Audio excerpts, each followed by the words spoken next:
Hi everyone, Lisedi here, and this time in our series about menstruation, we're talking about facts and myths and the importance of relationships. We know that menstruation is a completely natural part of growing up, but there's still a lot of misunderstanding and wrong information about it. For example, there are some people who think that menstruation or having a period is dirty or impure, which makes some feel ashamed when they have their period.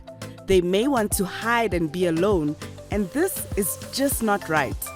Much of this fake news about periods is because of outdated or unproven beliefs or myths that have been passed down for generations, and then parents, caregivers, relatives, and friends tell their children or friends the same wrong information. This could lead to some feeling worried. They may stay away from school or not play with friends. At times, they may use old rags or newspapers because they're embarrassed to tell anyone they've started their period, which can lead to health problems. This is why it's so important for everyone to know the real facts about menstruation, that it's a natural part of growing up, so that girls retain their dignity and are empowered with the right information to live healthier, happier lives. So how do we go about breaking the silence and stopping the fake information around menstruation? Talk about it. Talk to your family. Talk to your friends. Talk to someone you trust, such as a teacher or a nurse.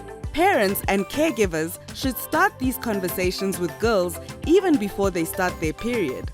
This makes talking about it normal. It makes sure that children have the right information.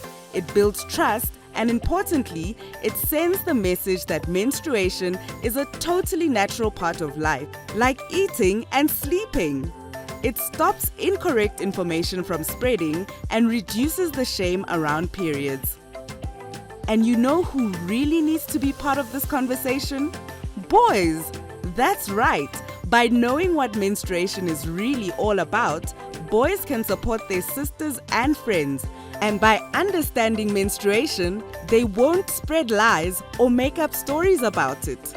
Boys also have a responsibility to not tease, bully, or spread misinformation and lies.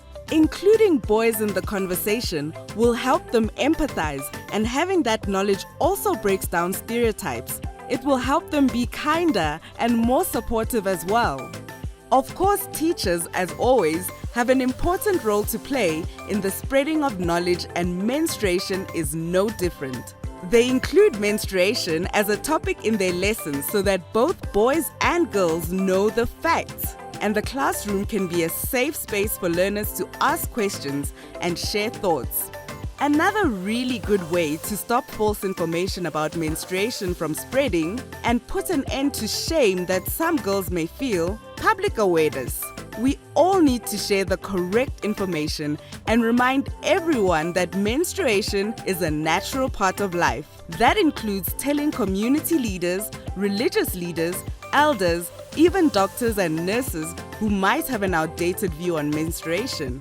Basically, anyone who has an impact on young people. All of this helps empower those who menstruate. Menstruation is not just a female issue. All of us have the power. Remember, period power, to stop the spread of myths and misinformation about menstruation. If we all work together, we can create an understanding and supportive society where those who menstruate will be informed and empowered and will never feel ashamed because of their period, which is a natural part of life and growing up. And that's the world I want to live in. I bet you do too.